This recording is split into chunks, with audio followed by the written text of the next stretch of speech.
Hello and welcome to पढ़ रहे chemistry app. आप सभी का एक बार फिर से स्वागत किया जाता है। तो भाई हम हमारा टॉपिक डिस्कस कर रहे थे, that is stereo chemistry. Stereo chemistry हम डिस्कस कर रहे थे। तो लास्ट क्लास में मैंने आपको सिमेट्री एलिमेंट्स के बारे में पढ़ा दिया था। पीओएस क्या होती है, सीओएस क्या होती है, एओएस क्या होती है, ये सब पढ़ना हमने कंप्लीट कर लिया था। इसके बाद हमने कायरलिटी को पढ़ना स्टार्ट कर दिया था स्टूडेंट, कि ये कायरलिटी क्या होती है, इसको पढ़ना स्टार्ट किया था। और इसमें मैंने सबसे पहले बताया था कि हम 4 टाइप से कायरलिटी को समझेंगे। सबसे पहला मैंने आपको बोला था सेंटर कायरलिटी, उसके बाद मैंने बोला था आपका एक्सियल कायरलिटी, उसके बाद मैंने आपको बोला था प्लेनर कायरलिटी, ठीक है, और उसके बाद हमने बोला था हेलिकल कायरलिटी, ठीक है, हेलिकल हेलिकल कायरलिटी। तो अब है ना, इनको डिटेल में डिस्कस करेंगे वन बाय वन कि कैसे आपको सेंटर के अकॉर्डिंग देखनी होती है, कौन कौन से, है ना। कायरलिटी आप समझ गए होंगे, ऐसा कोई भी सिस्टम जो प्लेन पोलराइज्ड लाइट को रोटेट कर दे उसे हम कायरल बोलते हैं, ऑप्टिकल एक्टिव बोलते हैं। इसका एक ही मीनिंग होता है। तो सेंटर कायरलिटी की जब हमने बात करना स्टार्ट की थी तो मैंने आपको पढ़ाया था कायरल सेंटर के बारे में। सबसे पहले मैंने आपको कहाँ पढ़ाया था, किसके बारे में, कायरल सेंटर के बारे में मैंने आपको इंफॉर्मेशन दी थी, है ना। कायरल कार्बन भी हो सकता है और भी बहुत सारे हो सकते हैं, ठीक है। तो चलिए शुरुआत करते हैं एक बार दोबारा से हम। तो लास्ट में मैंने आपको कायरल कार्बन के बारे में बता दिया था, है ना, कायरल सेंटर के बारे में बता दिया था कि क्या होता है ना। तो ऐसा कोई भी एक आपका, है ना, ऐसा कोई भी एटम हो सकता है, जरूरी नहीं कि वो सिर्फ कार्बन ही हो। तो मैं एक बार दोबारा से आपको बता देता हूं, कायरल सेंटर की क्या कंडीशन होती है कि कायरल सेंटर रहा हो। पहली बात तो ये कंडीशन है कि वो आपका जो सेंट्रल एटम है वो sp3 हाइब्रिडाइज्ड होना चाहिए, sp3 हाइब्रिडाइज्ड वो हो। और दूसरा मैंने आपको बताया था कि ऑल फोर सब्स्टिट्यूएंट या एटम्स, देखो ऑल फोर एटम्स भी हो सकते हैं, वो मॉलिक्यूल्स भी हो सकते हैं उसके ऊपर, और लोन पेयर भी हो सकते हैं उसके ऊपर। मतलब जो भी वहां पे ग्रुप लगे हों वो डिफरेंट होने चाहिए चारों के चारों, तब हम उसको बोल सकते हैं कि वो कायरल सेंटर होगा। और अगर वो कायरल सेंटर है तो वो पक्का आपको क्या मिलेगा, ऑप्टिकल एक्टिव मिलेगा। क्या मिलेगा, क्यों, क्योंकि उसके अंदर नो सिमेट्री एलिमेंट, आपको कोई भी सिमेट्री एलिमेंट देखने को नहीं मिलेगा। नो सिमेट्री एलिमेंट, अगर कोई कायरल सेंटर है, कायरल कार्बन है या कायरल है, तो उसमें कोई भी सिमेट्री एलिमेंट नहीं होता और इसीलिए वो आपका ऑप्टिकल एक्टिव होता है, इसीलिए वो आपका ऑप्टिकल एक्टिव होता है। ऑप्टिकल आइसोमेरिज्म शो कर सकता है, या ऑप्टिकल एक्टिव बोलो या फिर उसे आप कायरल भी बोल सकते हैं, या फिर आप उसे कायरल भी बोल सकते हैं। तो इसके मैंने आपको काफी एग्जाम्पल तो लास्ट क्लास में समझा ही दिए थे, दोबारा से बता देता हूं एग्जाम्पल के तौर पे। जैसे मान लीजिए कि भाई ये आपका कार्बन हो गया, यहाँ पे मैंने हाइड्रोजन लगा रखा है, यहाँ पे मैंने आपका CH3 लगा रखा है, यहाँ पे मैंने आपका इथाइल लगा रखा है, और यहाँ पे मैंने आपका फ्लोरीन लगा रखा है। तो ये देखो, ये जो कार्बन है ये sp3 हाइब्रिडाइज है। देखो 4 सिग्मा बॉन्ड होना, 1 2 3 और 4, अगर 4 सिग्मा बॉन्ड होते हैं तो इसकी हाइब्रिडाइजेशन आपका sp3 होती है। और यहाँ पे चारों के चारों एटम क्या लगे हुए हैं, आपका डिफरेंट लगे हुए हैं, इसलिए ये कायरल होगा। और ये एक स्टीरियो सेंटर होगा। देखिए कायरल सेंटर क्या है ना, एक सिस्टम है स्टूडेंट, अगर आपको ध्यान हो तो मैंने आपको ज्योमेट्रिकल में बहुत सारे सिस्टम पढ़ाए थे। और जब भी हम total number of stereo isomer पूछते हैं ना, भाई बताओ कि total number of stereo isomer, तो हमें क्या देखना पड़ता है। अगर आपको फॉर्मूला ध्यान है तो हमने क्या देखा था कि 2 की पावर n, अगर वो अनसिमेट्रिकल था तो वहां पे n का मीनिंग क्या था, number of system which show stereo isomerism, या फिर number of system which show geometrical isomerism.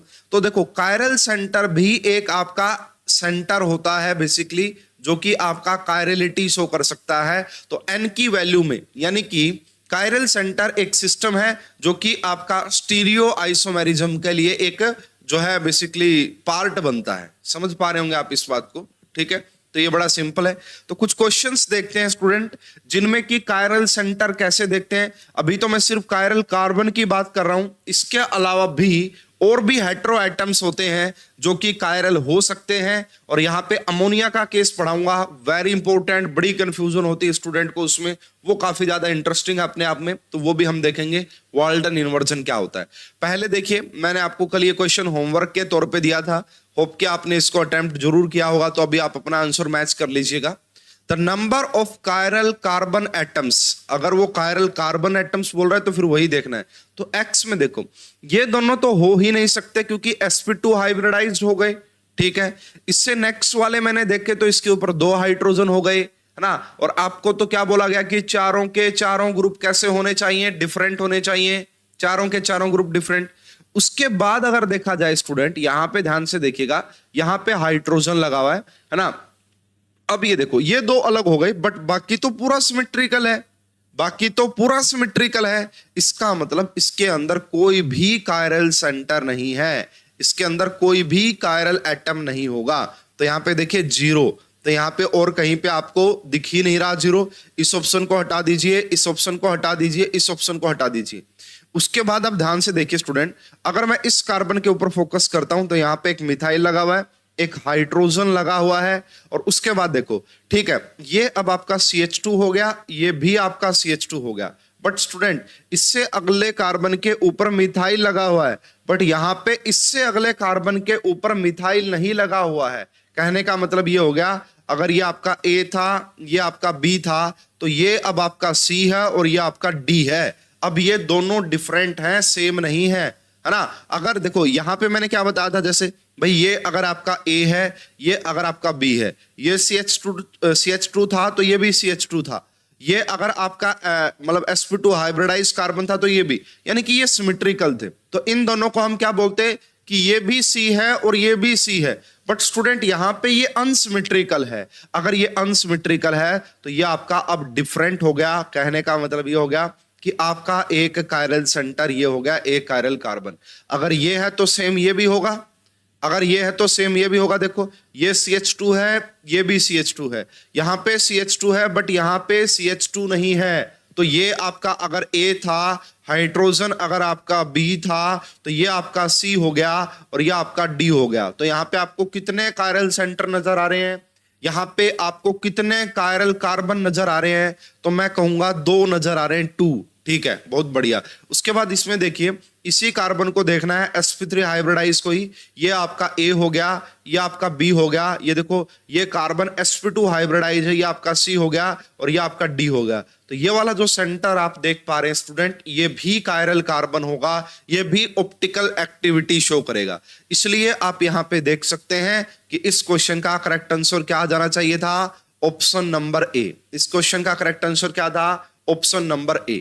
चलिए जी, अब हम बढ़ते हैं हमारे नेक्स्ट क्वेश्चन की तरफ कि नेक्स्ट क्वेश्चन क्या था।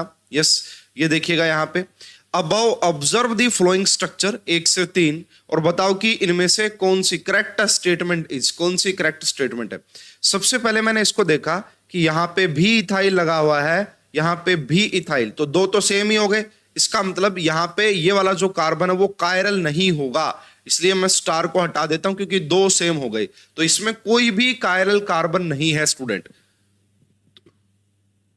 इसमें देखो, इस क्वेश्चन में अगर आप कायरलिटी चेक करना चाह रहे हैं तो वो सिर्फ और सिर्फ कायरल कार्बन से ही हो सकती है। सेंटर कायरलिटी आप देख सकते हैं, तो इसमें मैं कहूंगा मुझे कोई भी कायरल कार्बन नहीं दिखा। इसका मतलब ये क्या क्या हो जाएगा स्टूडेंट, अकायरल हो जाएगा। क्या हो जाएगा, अकायरल हो जाएगा। दूसरी बात ये भी देख सकते हैं स्टूडेंट आप, अगर मान लेता हूं मैं ये मेरा कार्बन, इस कार्बन को, ये जो इस कार्बन को मैंने रेड यहां से दिखाया है, और इसके ऊपर देखो, अब यहां पे क्या दिखा दिया मैंने, C2H5, और यहां पे भी मैंने क्या दिखा दिया, C2H5, और यहां पे क्या आ गया, हाइड्रोजन, और यहां पे क्या आ गया, मिथाइल।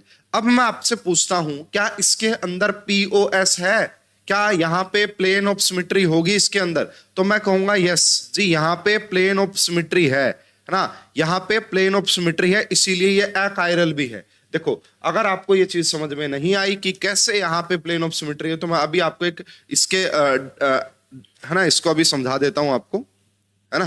तो ये 2 हो गए और एक और यूज कर लेता हूं, अपने पास मॉडल अवेलेबल है, इससे दिखाता हूं। देखो स्टूडेंट, यहां पे एक और मैं चेंज कर लेता हूं कलर, ये रेड कलर दिखा देता हूं आपका, सॉरी। यस, ये आप ध्यान से देखिएगा, जो आपको ग्रीन कलर के नजर आ रहे हैं, जो आपको ग्रीन वो इथाइल है, C2H5 है, जो आपको व्हाइट कलर का नजर आ रहा है वो हाइड्रोजन है, और जो आपको रेड कलर का नजर आ रहा है वो मिथाइल है। अब आप ध्यान से देखिएगा, मैं कह रहा हूं यहां पे POS है, प्लेन ऑफ सिमेट्री है। कैसे है देखो भाई, अब मैंने क्या किया, इन दोनों को हाफ हाफ कंटेन करता हुआ, हाइड्रोजन को एंड मिथाइल को आधा आधा कट करता हुआ, जब ये यहां से ऐसे पास करेगा तो यहां से पास करेगा, क्या इस इथाइल की इमेज नीचे दिखाई नहीं देगी? क्या बिल्कुल दिखाई देगी। इसीलिए मैं कहूंगा यहाँ पे POS है, और इसीलिए मैंने आपको बोला था अगर कहीं पे POS या COS प्रेजेंट हो जाए वो क्या होंगे, अकायरल होंगे। तो पहला तो आपका अकायरल होगा। ये कह रहे हैं क्या क्या तीनों के तीनों कायरल कंपाउंड होंगे? इसको तो मैं हटा देता हूं। क्या पहला कायरल होगा? इसको भी मैं हटा देता हूं। अब मेरे पास बच गया B और C।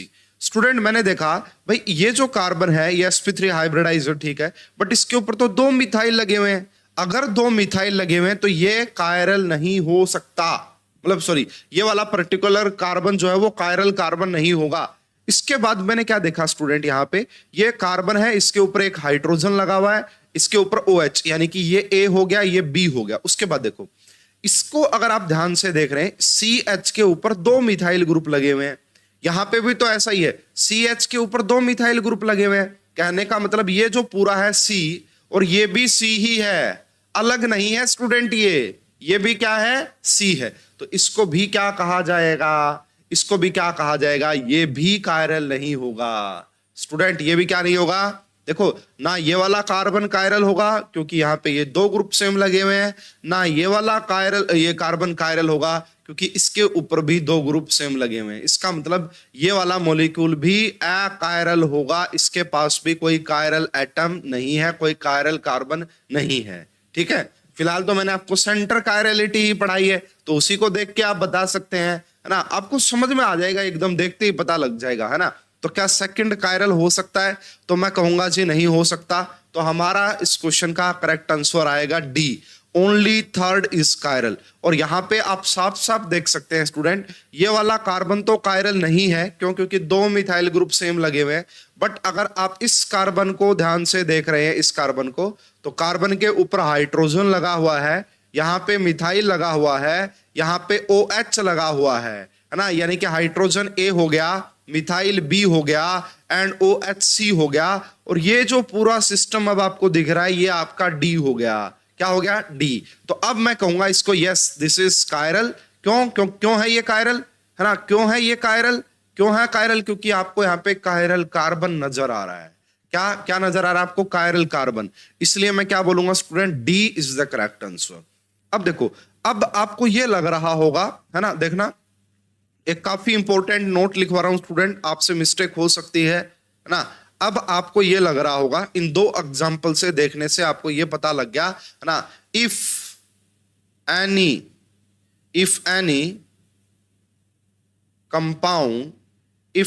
Compound have chiral, if any compound have more than or equal to chiral carbon, if any compound have if any compound have more than or equal to 2 chiral carbon in the compound may or may not chiral। Yes student, notice में लेके आए इस बात को। देखो इस example में आपको ये देखने को मिल गया कि अगर यहां पे कायरल कार्बन है तो ये कायरल कंपाउंड होगा। देखो कायरल कार्बन होना एक डिफरेंट चीज है। देखो है ना, कायरलिटी के बहुत सारे सिस्टम है, जैसे ज्योमेट्रिकल आइसोमर का सिस्टम था, डबल बॉन्ड था, सब्स्टिट्यूटेड साइक्लोअल्केन था, है ना, एंड जो है एलीन सिस्टम था, odd number of double bond हो। तो वो सारे सिस्टम थे, वो किसके सिस्टम थे? ज्योमेट्रिकल आइसोमेरिज्म के सिस्टम थे। अब कायरलिटी के भी सिस्टम है, तो उनमें से एक सिस्टम है कायरल कार्बन का होना। कायरलिटी का सिंपल सा मीनिंग आप बोल सकते हैं ऑप्टिकल एक्टिविटी। कायरलिटी का सिंपल तो जरूरी नहीं है। देखो इस पॉइंट में आपको यही लिखा गया है, जरूरी नहीं है अगर किसी कंपाउंड में कायरल कार्बन है तो वो कायरल ही होगा हमेशा, है ना। जरूरी नहीं है अगर किसी कंपाउंड में कायरल एटम है, कायरल कार्बन है, तो जरूरी नहीं है कि वो ऑप्टिकल एक्टिव हो। वो कायरल हो भी सकता है और वो आपका अकायरल भी हो सकता है। ये बात आपको ध्यान रखनी है।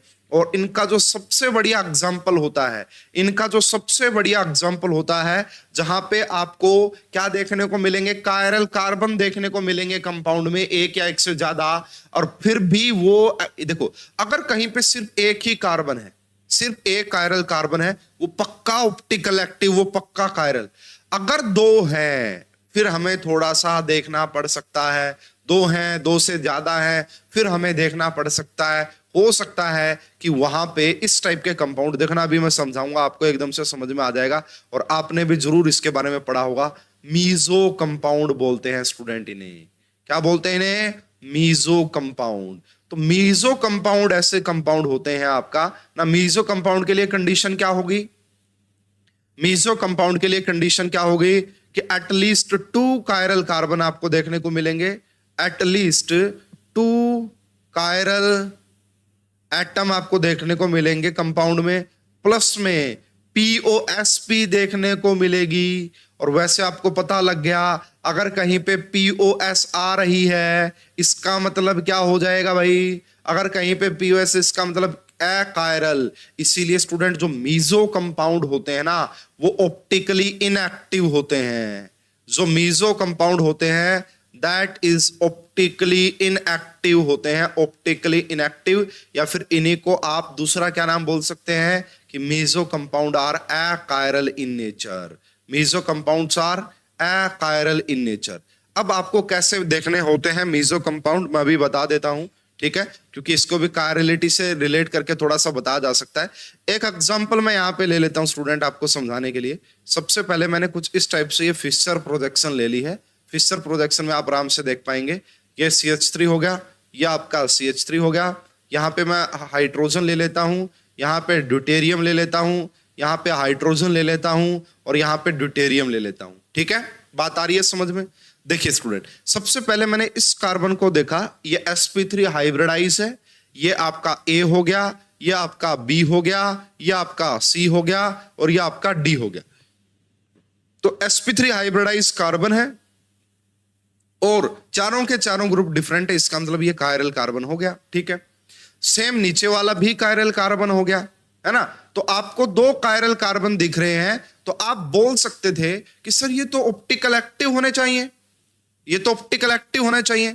लेकिन स्टूडेंट देखिए, यहां से आप एक देख पा रहे हैं इस तरीके से कि एक प्लेन ऑफ सिमेट्री है, यहां पे एक POS पास हो रही है जो इस मॉलिक्यूल को 2 इक्वल पार्ट्स में डिवाइड कर रही है। तो मैंने आपको यही तो लिखा था, मीजो कंपाउंड क्या होते हैं? जहां पे एटलीस्ट आपको 2 कायरल कार्बन मिले और वो मॉलिक्यूल में प्लेन ऑफ सिमेट्री प्रेजेंट हो, तो ऐसे कंपाउंड को मीजो कंपाउंड बोलते हैं। और meso compound optical inactive nature के होते हैं। देखिए, ये जो कायरल कार्बन यहां पे, सॉरी कहां चले गए भाई, ये जो कार्बन आया, ये ऑप्टिकल एक्टिव बनाना चाह रहा था इसको, ठीक है, ये भी ऑप्टिकल एक्टिव बनाना चाह रहा था। यहां पे होता क्या है, प्रॉब्लम क्या होती है स्टूडेंट, उसको आप ध्यान से समझिएगा।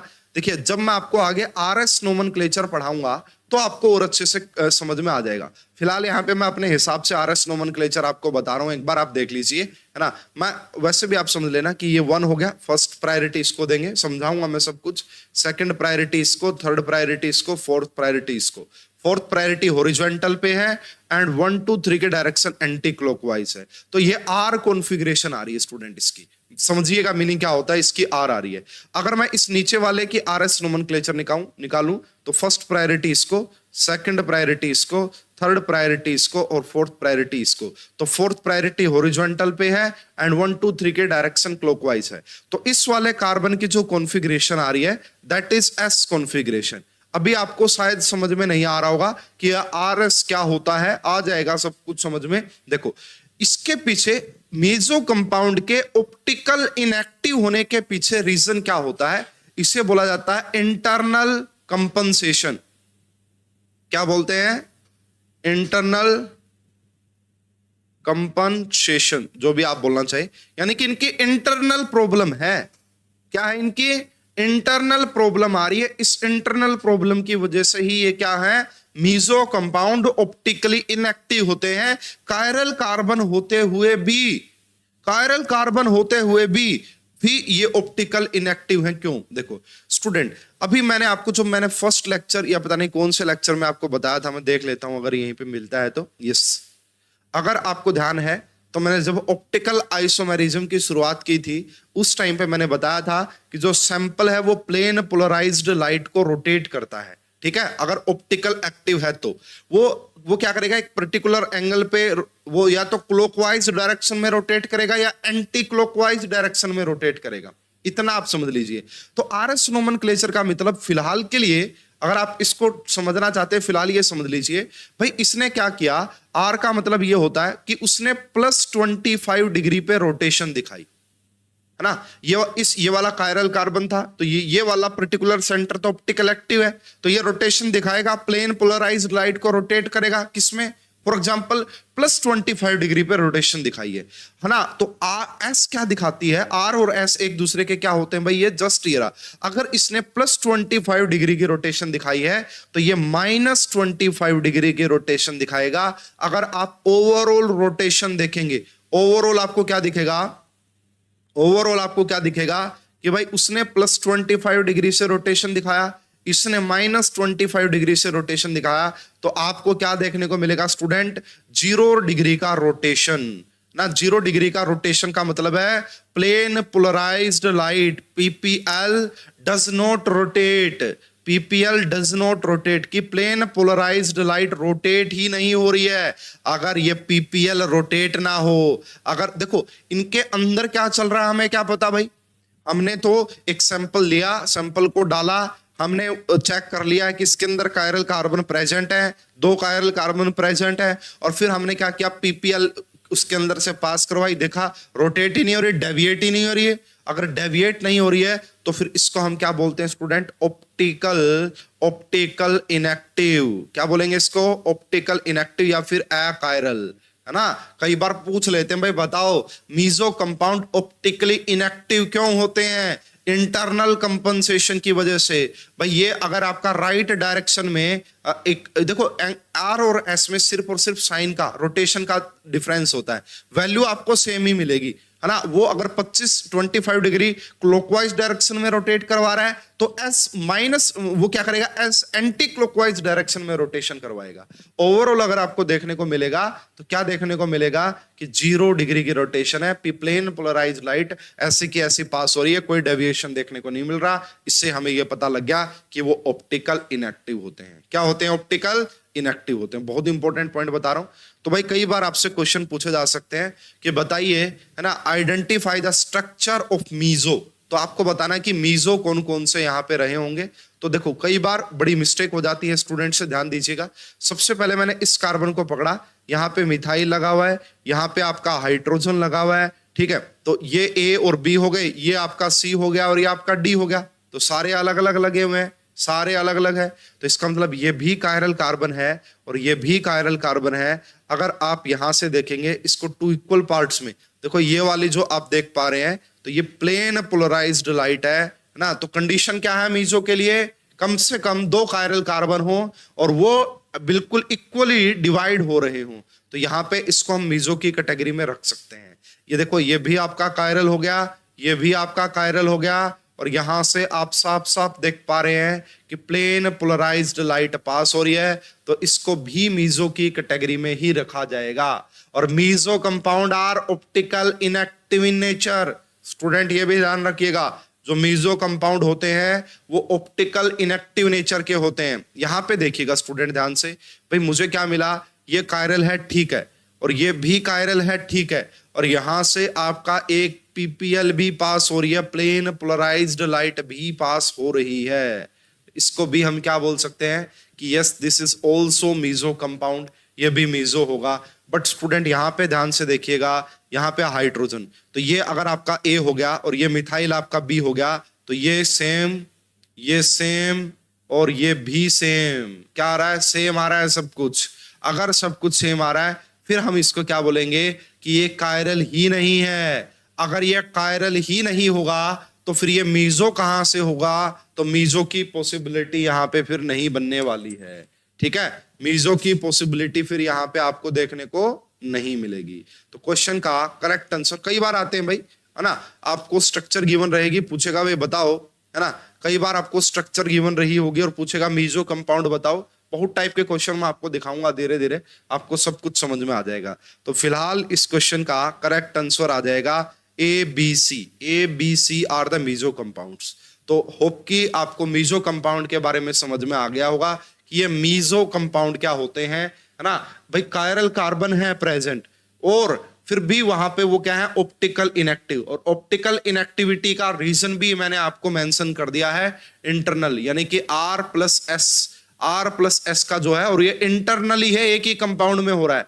R+S में एक जगह और पढ़ाऊंगा आपको, रेजिमिक मिक्सचर में आपको पढ़ाऊंगा, वहां पे एक्सटर्नल प्रॉब्लम होती है, यहां पे इंटरनल है अपने आप ही। ठीक है, तो ये आप समझ सकते हैं। उसके बाद स्टूडेंट ये क्वेश्चन देखिए, ये DU के MSc एंट्रेंस में पूछा था, क्वेश्चन अच्छा है ना, अच्छा क्वेश्चन है, और मैंने आपको इसका एग्जांपल भी दिया था लास्ट क्लास में। How many chiral carbon atoms are present in 2,3,4 trichloropentane. तो ये 1 2 3 4 5, तो यहाँ पे 2 पे आपने क्लोरीन लगा दिया, 3 पे आपने क्लोरीन लगा दिया, एंड 4 पे भी आपने क्लोरीन लगा दिया। तो स्टूडेंट मैंने आपको काफी अच्छे से समझा दिया था, ये 2, ये आपका 3 और ये आपका 4, ये कायरल होगा, ठीक है, ये भी कायरल होगा, ठीक है। बट स्टूडेंट ये वाला देखिए, इसको मैंने आपका लास्ट क्लास में समझाया था कि इसी को हम सूडो कायरल सेंटर बोलते हैं। इसी को हम क्या बोलते हैं भाई, आपका सूडो कायरल सेंटर बोलते हैं, सूडो कायरल एटम कार्बन बोलते हैं, और इसको भी हम कायरल कार्बन में ही काउंट करते हैं, इसको भी। और अगर आप इसका, वैसे तो देखो 2 आंसर लगेगा, लेकिन देखो, लेकिन ये सूडो कायरल सेंटर कब होगा, जब ये भी आपका कायरल कार्बन हो और ये भी कायरल कार्बन हो, तब। अगर ये दोनों कायरल कार्बन है तब जाके ये सूडो कायरल कार्बन होगा, और इसको हम कायरल कार्बन में ही काउंट करते हैं। तो टोटल आंसर क्या आ जाना चाहिए इस क्वेश्चन का, दैट इज 3, ऑप्शन नंबर 3, यानी कि यहाँ पे टोटल 3 कायरल कार्बन होंगे। और यही आपका ऑफिशियल आंसर भी दिया गया था DU के इस MSc एंट्रेंस में 2019 में जो हुआ था। ठीक है, तो इसको आप ध्यान रखिएगा, है ना, इसमें मिस्टेक कर सकते हैं स्टूडेंट। इस बीच वाले को कई बार वो कायरल कार्बन काउंट नहीं करेंगे, वो सोचेंगे सर देखो ये A हो गया, ये B हो गया, बट ये तो C है, ये तो D है, चलो इतना, सॉरी ये C है और ये भी C है, बट स्टूडेंट ये कायरल है। अगर कायरल है तो यहाँ पे देखो 2 पॉसिबिलिटीज हो सकती हैं। हो सकता है कि ये R कॉन्फ़िगरेशन रही हो और R रही हो। अगर R है तो वो ऑप्टिकल एक्टिविटी शो नहीं करेगा, लेकिन अगर ये R है और ये S है, फिर तो अलग अलग हो गए ना स्टूडेंट। एक बार RS नोमेनक्लेचर और आपको समझ में आ जाएगा ना, फिर आपको सारी चीजें क्लियर हो जाएंगी। ठीक है, RS का मतलब ये समझ लो एक दूसरे की मिरर इमेज। अगर ये मेरा हाथ R फॉर्म शो कर रहा है तो ये वाला मेरा हाथ S फॉर्म शो कर रहा है ना, ऐसे। तो ये R है तो ये जस्ट इसकी मिरर इमेज है, आप ऐसा भी समझ सकते हैं। ठीक है, इनेंशियोमर पढ़ेंगे आगे जाके तो आपको और क्लियरिटी आएगी, धीरे धीरे आपको चीजें समझ में आ रही होंगी। ठीक है, यहां तक कोई प्रॉब्लम आपको नहीं है। कायरल कार्बन आपने देखना आ गया है। देखो हम पढ़ रहे हैं कायरल सिस्टम। कायरल सिस्टम में मैंने आपको सबसे पहले हम पढ़ रहे हैं कायरलिटी। कायरलिटी में मैंने आपको पढ़ाई सेंटर कायरलिटी। सेंटर कायरलिटी में मैं आपको पढ़ा रहा था कायरल कार्बन। अब मैं पढ़ा रहा हूं और भी कायरल एटम्स हो सकते हैं, है ना। तो अब देखना भाई, इसके आगे हम बात कर लेते हैं थोड़ा सा, इसके आगे हम बात कर लेते हैं थोड़ा सा, यस। तो अब हम बात करेंगे chirality in nitrogen, phosphorus, sulphur etcetera, है ना। इनमें भी हम सेंटर कायरलिटी को कैसे चेक कर सकते हैं, है ना। कायरल एटम, इसमें हम कायरलिटी कैसे देखते हैं वो हम बात करते हैं। सबसे पहला एग्जांपल हम ले लेते हैं स्टूडेंट, आपका अमोनिया का ही ले लेते हैं। तो देखिए यहाँ पे आपका एक इसके पास लोन पेयर होता है, यहाँ पे हाइड्रोजन हो गया, यहाँ पे हाइड्रोजन हो गया, यहाँ पे हाइड्रोजन हो गया। तो कायरल एटम की क्या कंडीशन थी, कायरल एटम की क्या कंडीशन थी कि sp3 हाइब्रिडाइज होना चाहिए। तो भाई आप सभी को पता है अमोनिया का जो नाइट्रोजन है वो sp3 हाइब्रिडाइज ही होता है। अमोनिया का जो नाइट्रोजन वो sp3 हाइब्रिडाइज ही होता है। उसके बाद दूसरी कंडीशन क्या थी, ऑल 4 एटम्स आर डिफरेंट। देखिए लोन पेयर को हम एक अलग कैटेगरी में रखेंगे, ये ए हो गया, बट ये भी बी है, ये भी बी है और ये भी बी है। तो देखो पहली कंडीशन यहाँ पे जरूर फुलफिल हो रही है कि अमोनिया में जो अमोनिया है उसका जो नाइट्रोजन है उसकी हाइब्रिडाइजेशन sp3 है, बट इसको मैं बोलूंगा अकायरल। इसको हम क्या बोलेंगे, अकायरल। ये कोई कायरलिटी शो नहीं करेगा। रीजन क्या है कि ये नोट कायरल एटम है ना, इसको हम क्या बोलेंगे, नोट कायरल एटम। ये कोई कायरल एटम नहीं है, कायरल एटम वाली कोई कंडीशन फुलफिल नहीं कर रहा है। उसके बाद ध्यान से देखिएगा student, and this is very much important, this is very much important. आपने लिया जी नाइट्रोजन, यहां पे आपने लिया लोन पेयर, और आपको लगा के देगा नहीं, आपको खुद देखना आना चाहिए। यहाँ पे एक जगह आपने लगा दिया हाइड्रोजन, एक जगह आपने लगा दिया मिथाइल, और एक जगह लगा दिया आपने इथाइल। तो अब आप बोलोगे कि सर नाइट्रोजन की हाइब्रिडाइजेशन sp3 है एंड चारों के चारों एटम्स अपने आप में डिफरेंट है, तो क्या ये कायरल एटम होगा? तो मैं ये कहूंगा स्टूडेंट, देखो आप में से बहुत सारे स्टूडेंट ये सोच रहे होंगे कि दिस इज कायरल एटम, है ना। आप क्या सोच रहे हैं कि यस ये कायरल एटम होगा, but student this is not chiral atom, this is not chiral atom. अरे यहां क्या गड़बड़ हो गई भाई, है ना, यहां क्या गड़बड़ हो गई, ये कायरल एटम नहीं होता है स्टूडेंट। रियलिटी क्या कहती है कि ये कायरल एटम नहीं है। क्यों नहीं है भाई, देखो दोनों कंडीशन तो फुलफिल कर रहा है ये, sp3 हाइब्रिडाइजेशन भी है, चारों ग्रुप डिफरेंट भी है, तो क्या प्रॉब्लम आ रही है सर, तो क्यों नहीं है कायरल? इसके पीछे भाई बहुत बड़ा अच्छा एक रीजन दिया जाता है, जिसे हम आपका क्या बोलते हैं, वाल्डन इन्वर्जन बोल देते हैं। वाल्डन इन्वर्जन भी बोल दिया जाता है इसी को अम्ब्रेला इन्वर्जन करके भी बोला जाता है, इसी को अमाइन इन्वर्जन भी बोला जाता है। ये जब अमाइंस की बेसिसिटी पढ़ाएंगे ना वहां पे भी काम में आता है, लेकिन यहाँ पे भी इसकी इंपॉर्टेंस है कायरलिटी देखने के लिए, ध्यान से देखिएगा। तो स्टूडेंट इसमें ऐसा पढ़ाया जाता है आपको कि भाई नाइट्रोजन आपने ले लिया ये, ठीक है, यहाँ पे आपका लोन पेयर आ गया, यहाँ पे आपका R1 लगा हुआ है, यहाँ पे आपका R2 लगा हुआ है, यहाँ पे R3, मतलब वही है कि ये कायरल होना चाहिए था, ठीक है। अब स्टूडेंट ये देखा गया है कि यहाँ पे मान लेते हैं ये वाला पर्टिकुलर, अगर आप एग्जांपल देखेंगे तो इसकी एक कॉन्फ़िगरेशन आ जाती है, मतलब ये ऑप्टिकल एक्टिव करता है, ऑप्टिकल एक्टिविटी शो करता है ये particular example optical activity show करता है। मान लेते हैं कि ये प्लेन पोलराइज्ड लाइट को 20 डिग्री से रोटेशन करता है क्लॉकवाइज। हमने ऐसा मान लिया, मैं आपको समझाने के लिए बता रहा हूं, ठीक है ना, हमने ऐसा मान लिया, मैं आपको समझाने के लिए बता रहा हूं। तो अब क्या देखा गया कि ये ना हमेशा इस स्टेज में नहीं रहता है, ये हमेशा इस स्टेज में नहीं रहता है। अब ये कहां चला जाता है, जब आप इसको देखा गया, क्लोजली मॉनिटर किया गया, तो ये देखा गया कि अब ये बीच में कहीं पे ऐसी फॉर्मेशन में आ जाता है R1 R2 and R3, R1 R2 and R3। तो ये देखा गया कि ये है ना डायनामिक इक्विलिब्रियम में रहता है, डायनामिक इक्विलिब्रियम में रहता है। पहले ये इस फॉर्मेट में था, अब ये इस प्लेनर हो गया है ये बस। अब क्या हो गया यहाँ पे, इसकी जो hybridisation that is sp2 hybridisation हो गई है, ये आपका प्लेनर स्ट्रक्चर में आ गया है, प्लेनर स्ट्रक्चर हो गई है। और उसके बाद फिर ये देखा जाता है स्टूडेंट, जब ये ऐसा है तो पहले ये 3 नीचे की तरफ दिखाई दे रहे थे, अब ऐसा भी देखने को मिलता है कि ये लोन पेयर नीचे आ जाता है। उसके बाद जो R1 R2 और R3 है, R1 R2 एंड R3 हैं, ये ऊपर चले जाते हैं। ये क्या कहां चले जाते हैं, ऊपर। पहले आपको ये दिख रहा था ऐसे, देखो इसको आप जैसे छाता होता है आपका, अम्ब्रेला होता है, उससे रिलेट करके देखिए।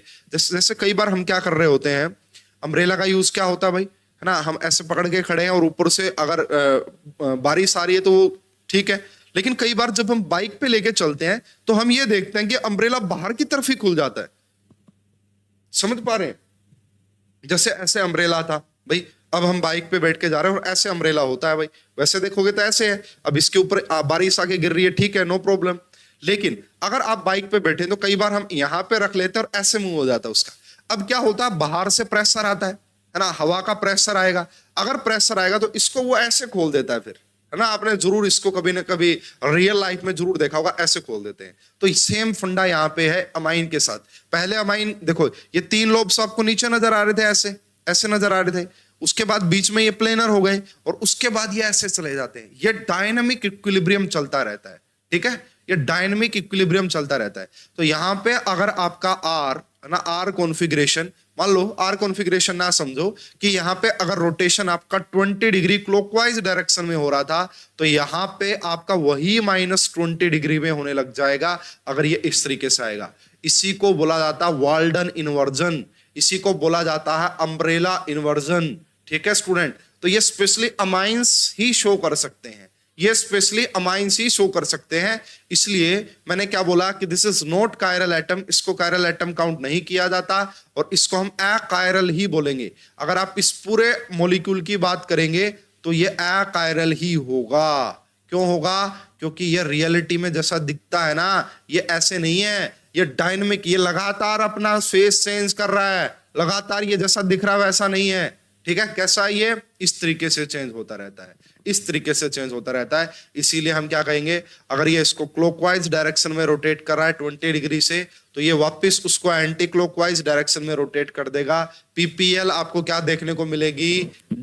डेविएशन देखने को नहीं मिलेगा। अगर पीपीएल में डेविएशन नहीं आया तो फिर वो ऑप्टिकल इनएक्टिव हो जाएगा।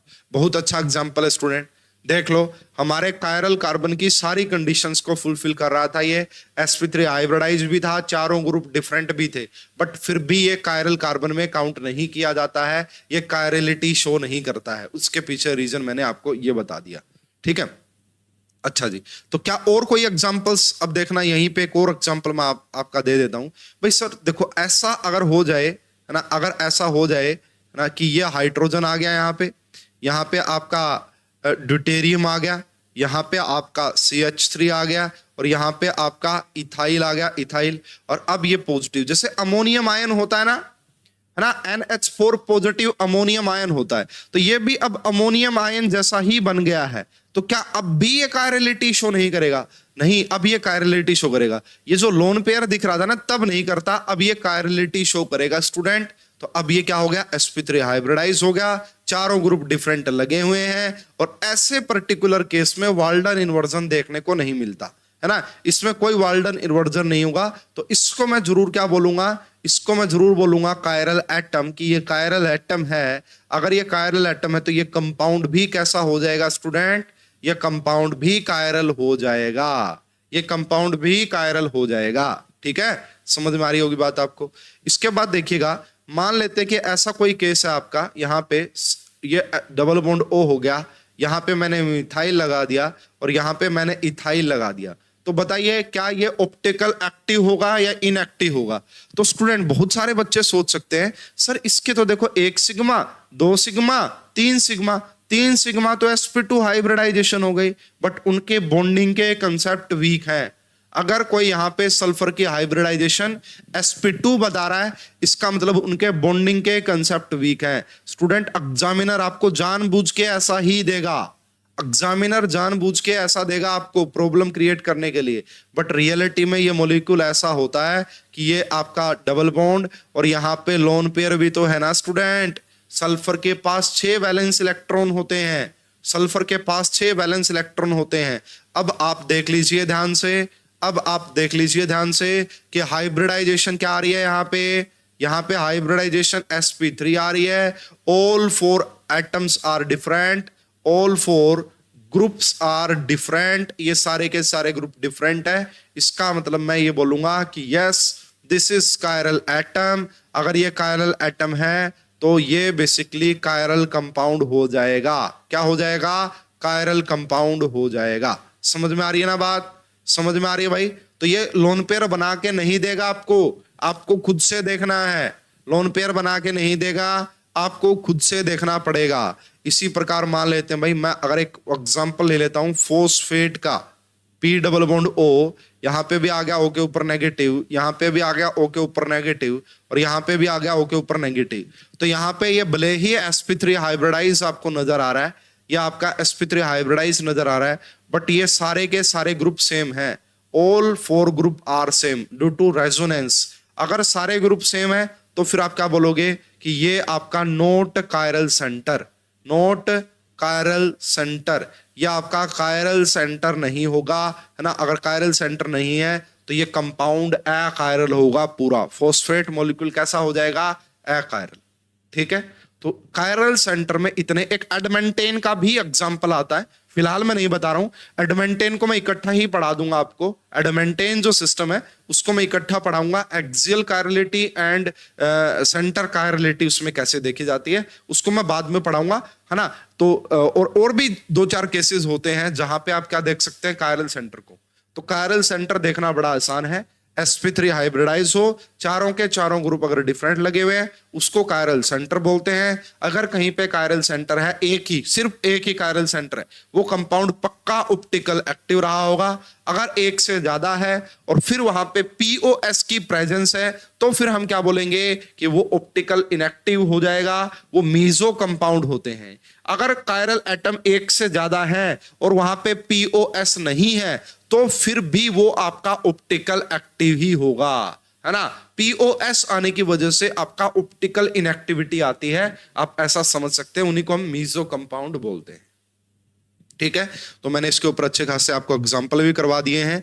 ये एक क्वेश्चन आप स्टूडेंट देख सकते हैं, arrange the flowing optically inactive compound. यहां पे 2 ही ऑप्शन मैं आपके लिए ले रहा हूं। यहां पे पूछ रहा कि ऑप्टिकल इनएक्टिव कौन सा होगा, तो मेरे हिसाब से ज्यादा कुछ बताने की जरूरत नहीं है।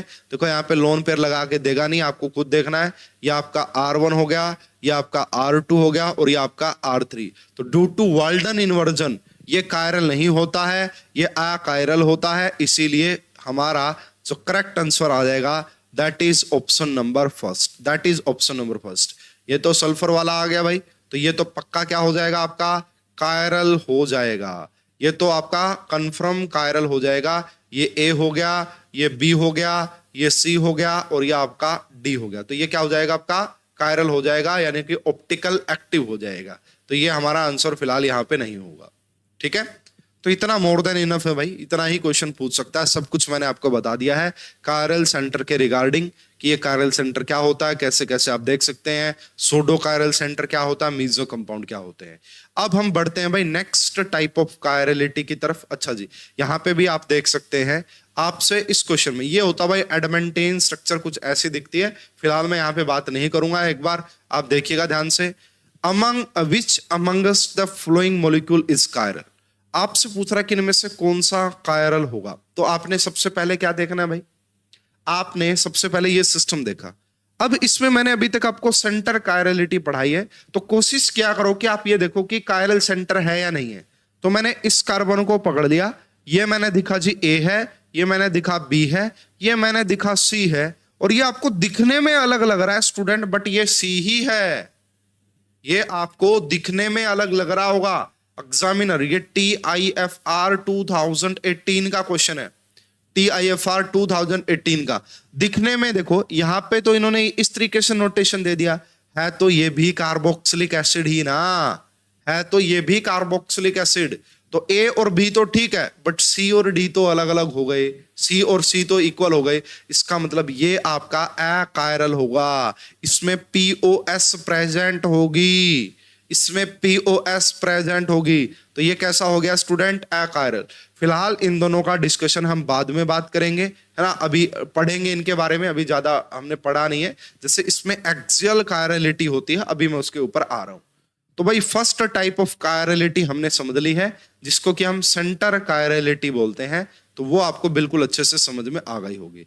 अब हम बढ़ते हैं जी हमारा सेकंड कायरलिटी की तरफ, तो उसका नाम है एक्सियल कायरलिटी। तो यहाँ पे एक एक्सिस है ना, एक्सियल कायरलिटी इसको बोलते हैं। यहाँ एक एक्सिस के अकॉर्डिंग कायरलिटी को देखते हैं। वहां तो हम पर्टिकुलर एक सेंटर को पकड़ रहे थे, बट यहां पे हम किसको पकड़ेंगे, एक एक्सिस को पकड़ेंगे, उसके अकॉर्डिंग देखेंगे। तो इसमें जो सबसे बढ़िया एग्जांपल है जो हमें पढ़ना है पहले, that is allene system, that is आपका एलीन सिस्टम। तो स्टूडेंट अगर आपको ध्यान है तो मैं एलीन के बारे में बहुत बात कर चुका हूं। अगर एलीन में odd number of double bonds हैं, odd number of carbon carbon double bonds हैं, और एक है इवन। अगर odd number of double bonds है तो वहां पे ऑप्टिकल एक्टिविटी की कोई पॉसिबिलिटी नहीं होती है, कभी भी चेक ही नहीं करना है। अगर ओड है तो क्या चेक करना, जीआई चेक करना, बट ऑप्टिकल एक्टिविटी चेक मत करना।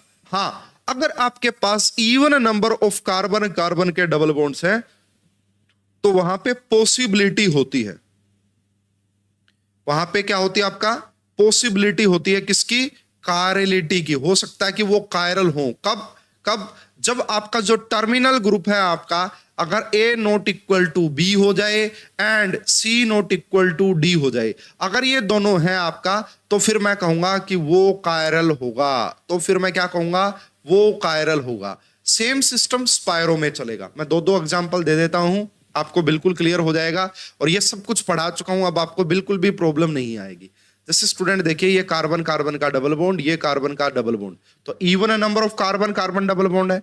अगर आपने यहाँ पे हाइड्रोजन लगाया, यहाँ पे भी हाइड्रोजन लगाया, यहाँ पे भी हाइड्रोजन लगाया, और यहाँ पे भी हाइड्रोजन लगाया, तो ये मैं ऑलरेडी आपको पढ़ा चुका हूं कि इसके अंदर तो भाई अच्छी खासी पीओएस प्रेजेंट है।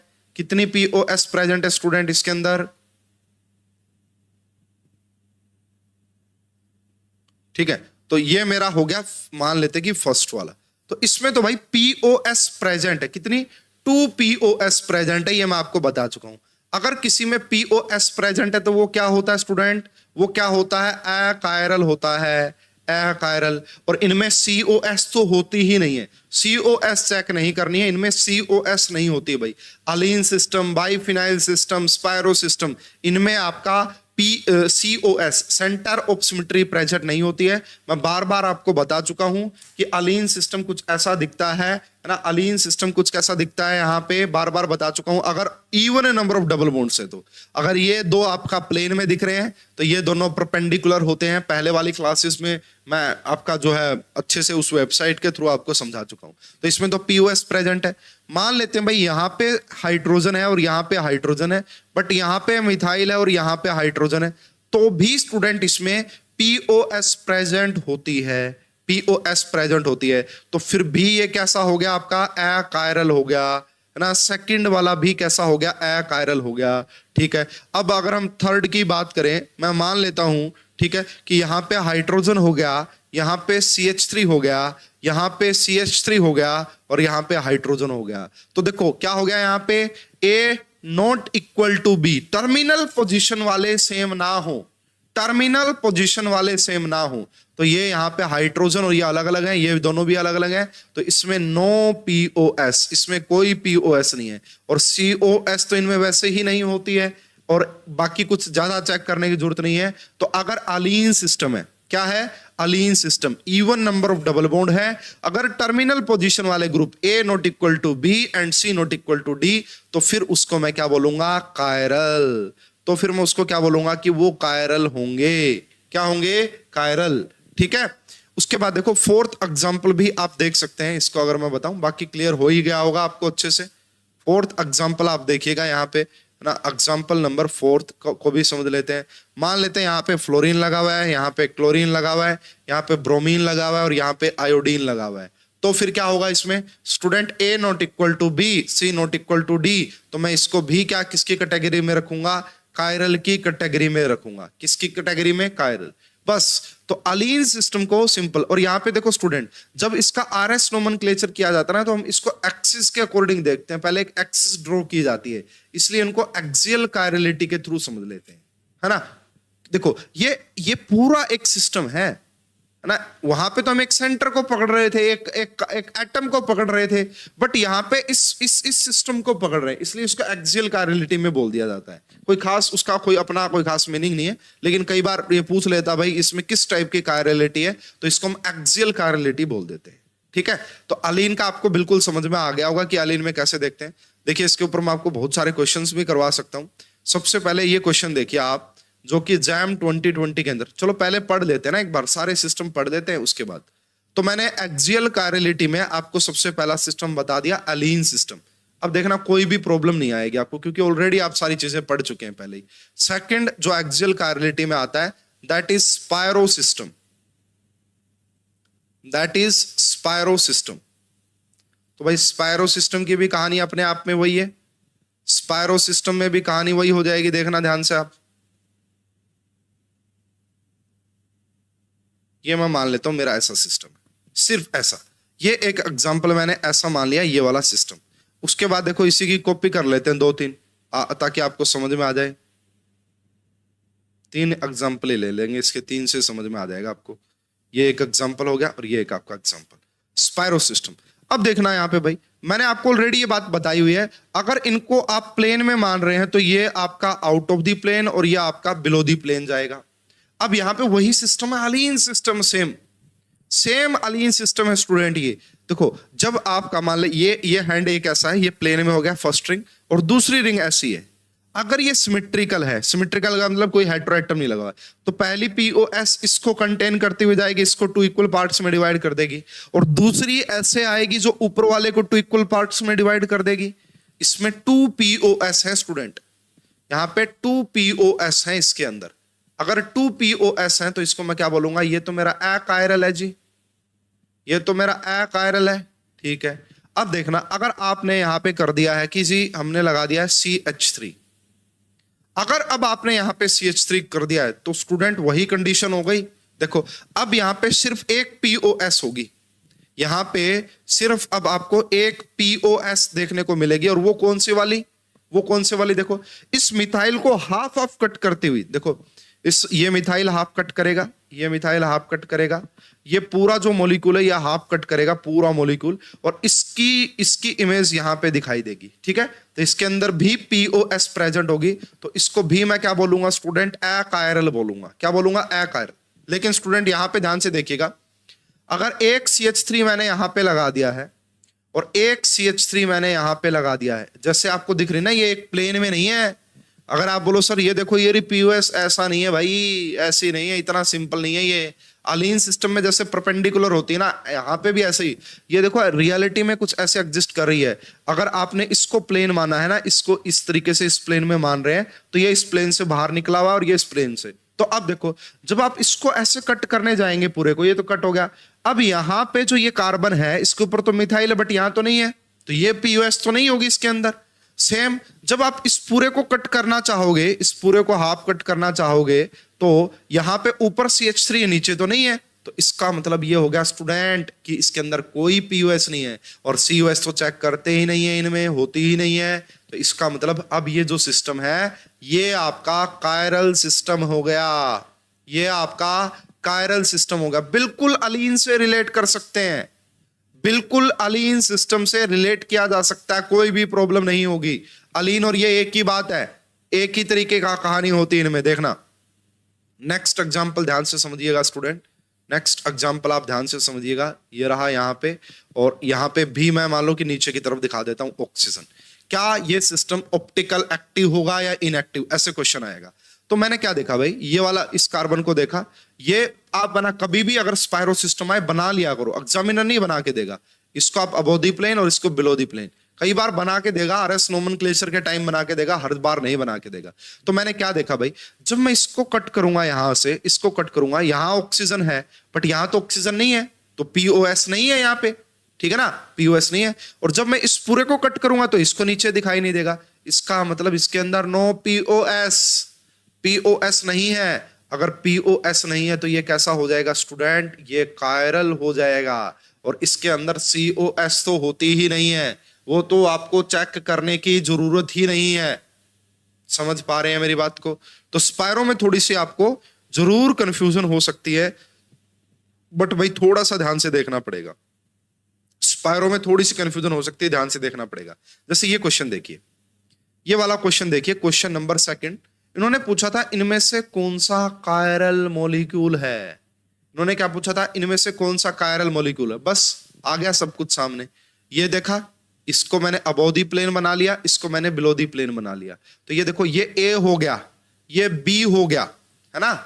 अरे ऑक्सीजन है तो A, और यहाँ पे ऑक्सीजन नहीं है तो B, यहाँ पे ये C और यहाँ पे ये D।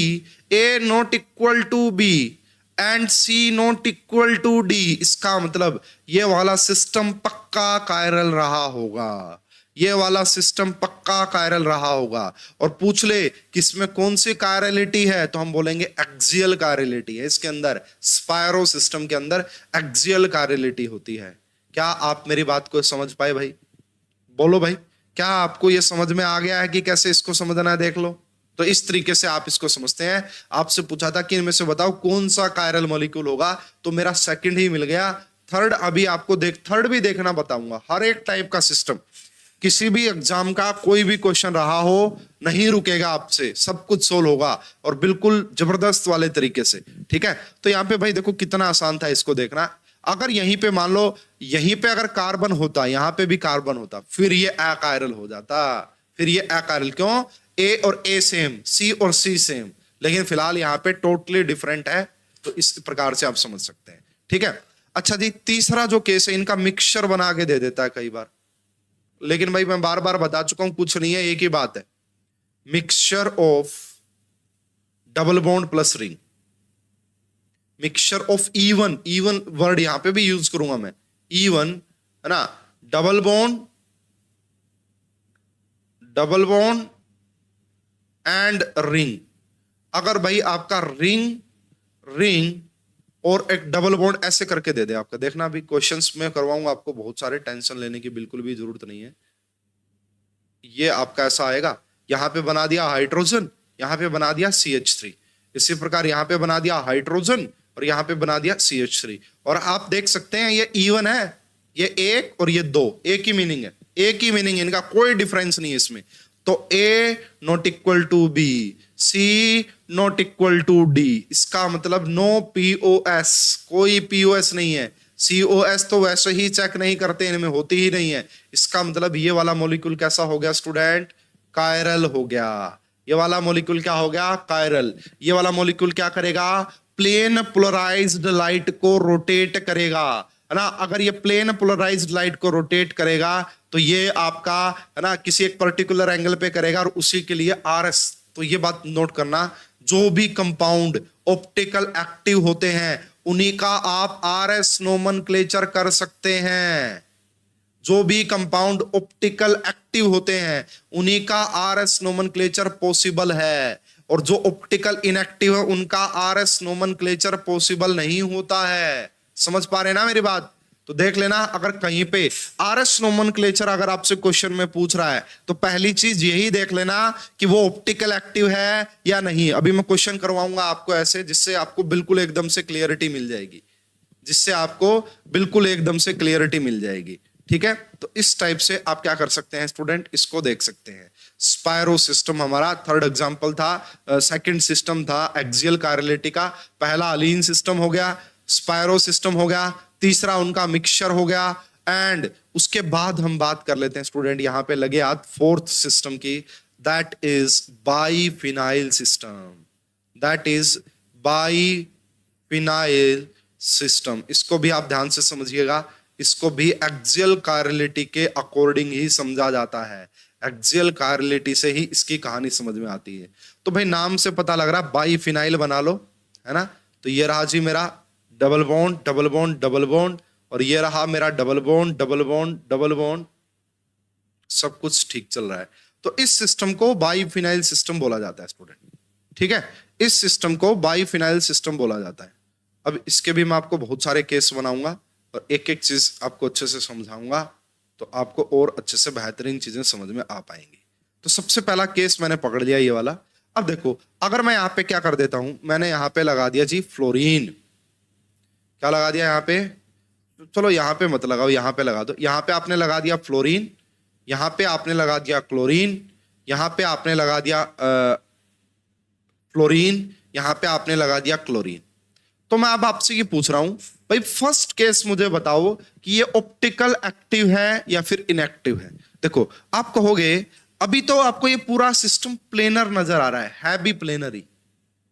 देखो अगर आपके पास ओनली एक बाइफिनाइल होता, सिर्फ ओनली बाइफिनाइल, ये वाला यहां पे ऊपर लिख देता हूं, ये वाला, तो ये जो स्टूडेंट आपको अगर सिर्फ ये सिस्टम नजर आ रहा है ना, तो ये पूरा प्लेनर है। कैसा है? ये वाला पूरा सिस्टम प्लेनर है। प्लेनर, प्लेनर का मतलब समझते हैं ना, जैसे ये मेरा हाथ, दोनों रिंग ऐसे ही है, इसी हाथ में ऐसे हैं दोनों रिंग, नो प्रॉब्लम। तो भाई अगर ये दोनों रिंग ऐसे हैं तो एक मोलिकुलर प्लेन तो होगा ना। देखो मान लेते हैं भाई आपको ये वाला प्लेन ऑफ सिमेट्री नहीं मिल रहा आपको, भाई ये वाला जो दिख रहा था, यहाँ फ्लोरीन को क्लोरीन दिखेगा, ये नहीं दिख रहा है, ठीक है। अच्छा जी, उसके बाद ये तो दिख रहा है आपको, एक ये वाला तो दिख ही रहा है यहाँ पे, ठीक है, ये भी दिख रहा है। और दूसरा चलो मान लेते हैं ये भी आपको नहीं दिख रहा है, लेकिन इसको अगर मैं बना देता हूं, यहाँ पे मैं CH3 लगा देता हूं या ब्रोमीन लगा देता हूं। अब देखो अब आप देखो, ना तो ये वाला प्लेन प्रेजेंट, ठीक है, और ना ही ये वाला प्लेन प्रेजेंट, ठीक है। तो अब इसमें कोई प्लेन है नहीं, तो स्टूडेंट मैं क्या कह रहा हूं भाई, जब तक ऐसी कंडीशन है तो ये प्लेनर है। अगर कोई भी मॉलिक्यूलर प्लेनर है तो उसमें एक मॉलिक्यूलर प्लेन तो होता ही होता है, एक मॉलिक्यूलर प्लेन तो प्रेजेंट होता ही होता है। अगर मॉलिक्यूलर प्लेन प्रेजेंट है, इसका मतलब POS प्रेजेंट है। अगर कहीं पे POS प्रेजेंट है, इसका मतलब आप क्या समझ सकते हैं कि वो अकायरल होगा, वो आपका अकायरल होगा। तो फर्स्ट एग्जांपल तो हमारा अकायरल हो गया भाई। क्या हो गया? फर्स्ट एग्जांपल तो हमारा अकायरल यहां पे हो गया, ठीक है। अब बाकी को यहां पे थोड़ा ना ज्यादा वो हो रहा है, इनको हम हटा देते हैं यहां से। अब मैं चलता हूं नेक्स्ट। देखो यहीं पे ये प्लेनर है, अगर आपने क्या किया, इसको ऑर्थो सब्स्टिट्यूट कर दिया, ये था, और आपने इसको ऑर्थो सब्स्टिट्यूट कर दिया। ऑर्थो सब्स्टिट्यूट का मतलब समझना,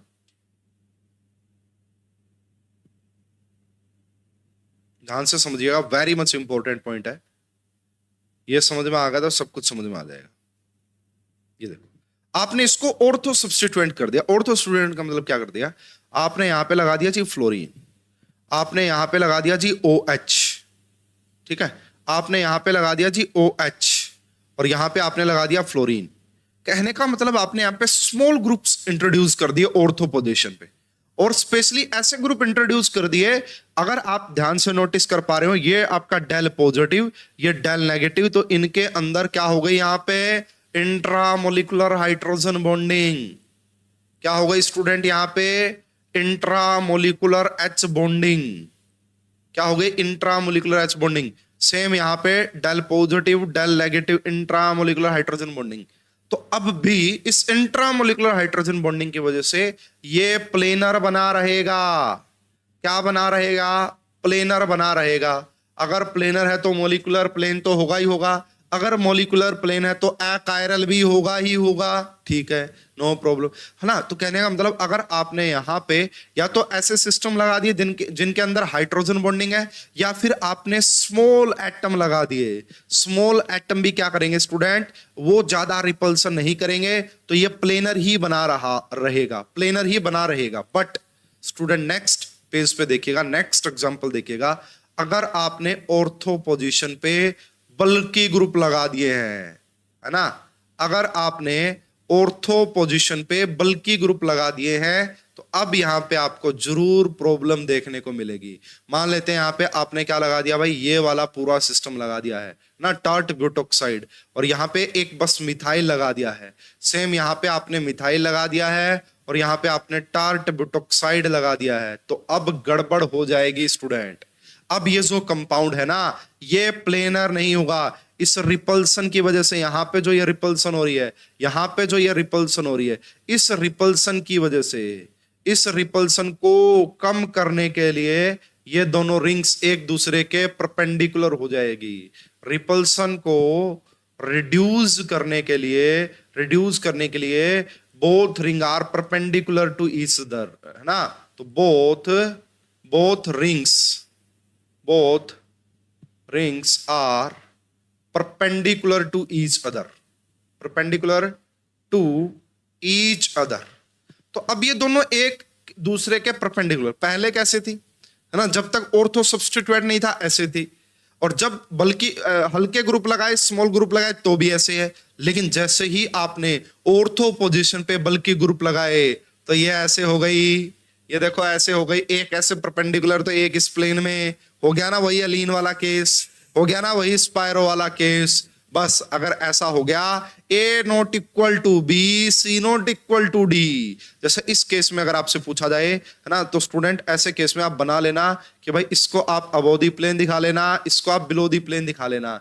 तो ये देखो, ये ए लगा हुआ है टार्ट ब्यूटोक्साइड, यहाँ पे मिथाइल बी लगा हुआ है, ये सी लगा हुआ है, और ये डी लगा हुआ है। तो इसको मैं बोलूंगा नो पीओएस, और सीओएस तो होती ही नहीं है इनके अंदर, नो सीओएस नो पीओएस, इसका मतलब अब ये कैसा हो गया स्टूडेंट, ये अब आपका कायरल हो गया।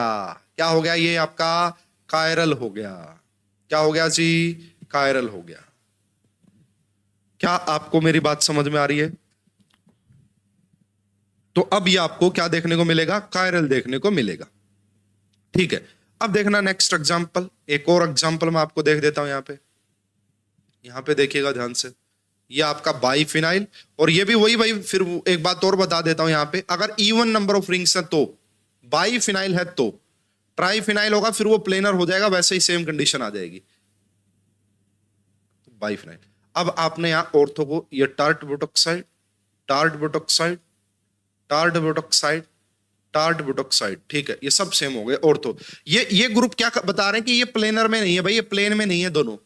अब यहां पे आपने लगा दिया हाइड्रोजन, यहां पे आपने लगा दिया CH3, यहां पे आपने लगा दिया हाइड्रोजन, यहां पे आपने लगा दिया CH3, तो क्या बोलेंगे इसको?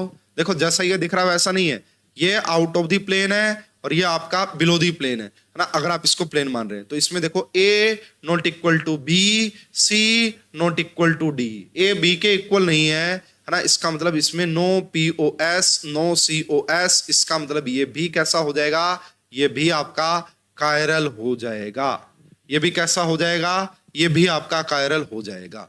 ठीक है, तो बाइफिनाइल सिस्टम में भी जो कायरलिटी देखी जाती है वो एक एक्सिस के अकॉर्डिंग देखी जाती है। बाइफिनाइल सिस्टम में भी जो कायरलिटी देखी जाती है वो एक एक्सिस के अकॉर्डिंग देखी जाती है, तो ये एक्सियल कायरलिटी का एग्जांपल हो गया। क्या हो गया, ये आपका एक्सियल कायरलिटी का एग्जांपल हो गया। अच्छा जी, कोई और भी है एक्सियल कायरलिटी का एग्जांपल? जैसे देखो, अब मैं लगे हाथ भाई एडमेंटेन भी यहां पे पढ़ा ही देता हूं, ठीक है, तो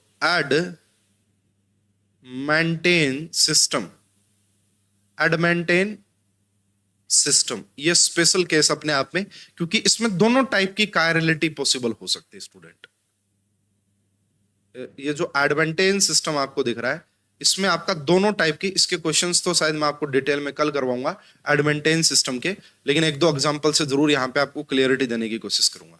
जो आपका एडमेंटेन सिस्टम होता है इसमें दोनों टाइप की कायरलिटी पॉसिबल होती है, हो सकती है, लेकिन वही कंडीशन है, इसमें आपका सेंटर कायरलिटी भी पॉसिबल हो सकती है, इसमें सेंटर कायरलिटी की भी पॉसिबिलिटी हो सकती है, और इसमें आपका एक्सियल कायरलिटी की भी पॉसिबिलिटी है ना, एक्सियल कायरलिटी की भी पॉसिबिलिटी हो सकती है। आइए भाई एक बार इसको एडमेंटेन सिस्टम को समझ लेते हैं जी, ये दिखता कैसे है, क्या कहानी होती है इसकी। तो भाई सबसे पहले आपने कुछ इस टाइप से एक चेयर फॉर्म बना लेनी है ना, सबसे पहले आपने कुछ इस टाइप से एक चेयर फॉर्म बना लेनी है, उसके बाद आपने यहाँ पे कुछ इस, सॉरी है ना, इसको मैं कोशिश करता हूँ कि आप बढ़िया सा सेट करें। देखना यहाँ पे आपका एक इस प्रकार से आ गया है, एक मिनट रुकिए, यस, एक ये हो गया, दूसरा कुछ इस टाइप से हो गया, यहाँ पे भी एक हो गया इस टाइप से, उसके बाद इन सभी को यहाँ बीच में मिला दो। यस, ये जो सिस्टम आप देख पा रहे हैं थोड़ा थोड़ा सही नहीं बना, कोई बात नहीं, आप ऐसे ऐसे दिखा दो चाहिए इसको। यस, ये जो सिस्टम देख पा रहे हैं स्टूडेंट, इसको हम एडमेंटेन सिस्टम बोलते हैं, एडमेंटेन। तो इसमें पहले तो नोटिस करने वाली बात क्या है, देखिए इसको जब मैं इस कंपाउंड को काफी जगह पढ़ाया जाता है, काफी जगह है ना, इसको हम ऑर्गेनोमेटालिक कंपाउंड OMC में, इनऑर्गेनिक में पढ़ाएंगे, और जो P4 होता है ना आपका रेड फास्फोरस, P4 की जो स्ट्रक्चर होती है उससे काफी हद तक रिलेट कर रही है इसकी स्ट्रक्चर, एडमेंटेन की स्ट्रक्चर काफी हद तक रिलेट कर रही है। एक बार मैं वापस से आ जाता हूं, पहले हम यहाँ पे ये देख लेते हैं जी इसका फॉर्मूला क्या है, कार्बन कितने इसके अंदर। तो देखो एक कार्बन ये रहा, एक बार एक कार्बन ये रहा, और एक कार्बन ये रहा, और एक कार्बन ये रहा। पहले तो आप इन्हीं के ऊपर फोकस करो, पहले आप इन्हीं कार्बन के ऊपर फोकस कीजिए। ये जो मैंने रेड कलर से दिखाए है ना, तो आप इसको अगर आप देखेंगे ये ब्रिज हेड कार्बन है। देखो ये क्या आपका, इसके ऊपर देखो क्या लगा हुआ, सिर्फ एक ही स्पेस अवेलेबल है, तो यहाँ पे 3 ग्रुप जुड़े हुए हैं, 3। तो ये क्या है, ये CH टाइप के हैं, देखो ये कुछ इस टाइप के हैं रेड कलर वाले, इनके ऊपर क्या लगा हुआ, R1 R2 और R3 लगा हुआ, और यहां पे क्या लगा हुआ, एक मतलब कुछ भी लग सकता है यहाँ पे X, कोई भी आप क्या लगा सकते हैं यहाँ पे X लगा सकते हैं।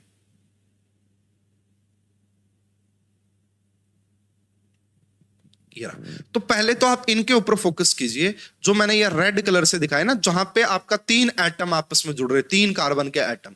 तो ऐसे कितने हैं हमारे पास? 4 है।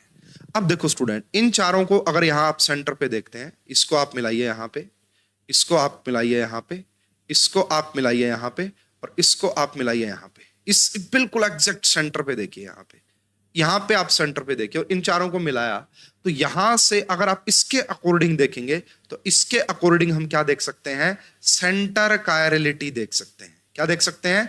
Centre chirality. देखो इसको ना एडवांटेज सिस्टम के ना तो ज्यादा क्वेश्चन आए हैं और ना ही ज्यादा पढ़ाया जाता, ठीक है, लेकिन आ सकता भाई, बहुत इंपॉर्टेंट है ये, है ना। और हर एक बच्चा नहीं कर पाएगा एडवांटेज का क्वेश्चन जब आएगा, लेकिन बहुत आसान होता है, पता नहीं क्यों समझ में नहीं आ रहा है, ठीक है। ये सिस्टम ये रहा, तो आपको ये रहा। तो इन चारों जगह पे मान लो मैंने ये एक केस लिया था, अगर मैं इसको दोबारा से कॉपी कर लेते हैं हम यहां पे, ये देखिए। अब ये इतना तो नहीं देंगे आपको कुछ बना के, आपको खुद समझना पड़ेगा। चलो मैं दोबारा ही बना लेता हूं स्ट्रक्चर। ये समझ में आया ना? मतलब यहां से सेंटर कायरलिटी देखेंगे। अगर मैं एक और एग्जांपल यहां पे लिख लेता हूं और देखना आपसे कि ये कैसे देखेंगे इसमें। ये एक चेयर फॉर्म ली, इसको यहां ऊपर से मिलाया, यहां नीचे से मिलाया, यहां पे इसी प्रकार, यहां पे इसको यहां से, इसको यहां से, इसको यहां पे, और इसको यहां से। ये तो देखो यहां पे सबसे पहले कभी भी क्वेश्चन आएगा, पता कैसे क्वेश्चन आएगा? यहां पे लगा देंगे, इस कार्बन पे लगा दिया फ्लोरीन, इस कार्बन पे लगा दिया ब्रोमीन, इस कार्बन पे लगा दिया क्लोरीन, और इस कार्बन पे लगा दिया हाइड्रोजन या हाइड्रोजन। ऐसे लगा के देगा एग्जामिनर, आपसे पूछेगा क्या ये कंपाउंड कायरल है या अकायरल है, पूछेगा ये कंपाउंड कायरल है या अकायरल है। तो क्या देखना स्टूडेंट, जब भी आप पहले तो इसमें एडवांटेज में ये आइडेंटिफाई कर लेना कि कौन से वाले आपका ब्रिज हेड वाले हैं, है ना। ये चारों तो वही हो गए, ये चारों तो वही हो गए। फिर इनको क्या कर लेना, वैसे कुछ करने की जरूरत होगी नहीं, एक दो बार देखेंगे तो खुद समझ में आ जाएगा। ये देखो इन सेंटर से मिलाया। अब ये देखो क्या सेम वही कंडीशन नहीं आ रही कायरल सेंटर वाली? ये ए, ये बी, ये सी, ये डी के चारों अलग अलग नहीं हो गए, चारों अलग अलग ग्रुप नहीं लगे हुए। अगर ये चारों ग्रुप अलग अलग लगे होंगे तो इसको मैं बोलूंगा आपका कि ये कायरल है। क्या है? कायरल। और इसके जो कायरलिटी है वो किस, इस सेंटर के अकॉर्डिंग देखी जाती है, सेंटर कायरलिटी से बोलते हैं। तो एडमेंटेन सिस्टम में सेंटर कायरलिटी कैसे देखी जाती है आपको समझ में आ गया होगा। CH मतलब जहां पे ना ऐसे कार्बन जो ब्रिज हेड है, यानी कि जो 3 डिग्री है, आप ऐसा भी बोल सकते हैं, उनके ऊपर अगर चारों ग्रुप डिफरेंट हैं तो वो कायरल होगा, और वो जो होगी वो सेंटर कायरलिटी होगी। वहां पे कौन सी कायरलिटी होगी? सेंटर। अगर ये अभी आपको नहीं समझ में आया तो जैसे एक दो और एग्जांपल देख लीजिए, बिल्कुल आराम से समझ में आ जाएगा आपको। जैसे वही वाला एग्जांपल देख लेते हैं भाई, चलो ये वाला एग्जांपल देख लो। यहां पे इसमें मैंने क्या देखा, सबसे पहले ये एडमेंटेन क्वेश्चन आपको दिया हुआ था, तो ये रहा। मैंने देखा एक ये वाला कार्बन है वो तो, एक ये वाला कार्बन है वो तो, एक ये वाला कार्बन है वो तो, और एक ये वाला कार्बन है। मतलब इसमें सेंटर कायरलिटी की पॉसिबिलिटी ही नहीं है। क्यों नहीं है? क्योंकि देखो सारे के सारे कैसे लगे हुए हैं, यहां पे भी हाइड्रोजन है, यहां पे भी हाइड्रोजन है, यहां पे भी हाइड्रोजन है, यहां पे भी हाइड्रोजन है। तो इसमें सेंटर कायरलिटी पॉसिबल नहीं होगी, है ना। सेंटर कायरलिटी नॉट पॉसिबल, इस पर्टिकुलर एग्जांपल में नॉट पॉसिबल। इसमें सेंटर कायरलिटी क्या है? पॉसिबल ही नहीं है इस पर्टिकुलर केस में, क्योंकि चारों सेम लगे हुए हैं। अच्छा, अगर कुछ ऐसा हो जाए जी, ध्यान से देखिएगा, ये रहा, ये हाइड्रोजन, ये हाइड्रोजन, यहां पे ये, यहां कुछ ऐसे देख लो। तो अब यहां पे आपका क्या लगा दिया जी? फ्लोरीन लगा दिया है। यहां पे अब आपका हाइड्रोजन लगा दिया है, यहां पे भी हाइड्रोजन लगा दिया है, और यहां पे क्लोरीन लगा दिया है। तो गड़बड़ हो गई। क्या गड़बड़ होगी? तो मतलब सिंपल बात समझ में आ गई होगी आपको ना। बीच में एक सेंटर मान लेना है, बीच में एक सेंटर मान लेना है, इनको आपस में जोड़ देना है, इनको आपस में जोड़ देना है, इन चारों कार्बन वालों को। अब ये देखो क्या चारों के चारों ग्रुप अलग हैं? अगर चारों के चारों ग्रुप अलग हों तो वहां पे सेंटर कायरलिटी होगी और वो कायरल कंपाउंड होगा। तो यहां पे देखो दो सेम मिल गए मुझे, दो सेम मिल गए, तो मैं इसको बोलूंगा अकायरल। दो सेम मिल गई तो मैं इसे क्या बोलूंगा, ये तो जी अकायरल है। ये क्या है, अकायरल। होप कि आपको एडमेंटेन सिस्टम में सेंटर कायरलिटी देखनी आ गई। अब एक्सियल कायरलिटी कैसे दिखती है जी ना, एडमेंटेन में एक्सियल कायरलिटी कैसे दिखेगी, तो अब हम बात करेंगे एक्सियल कायरलिटी इन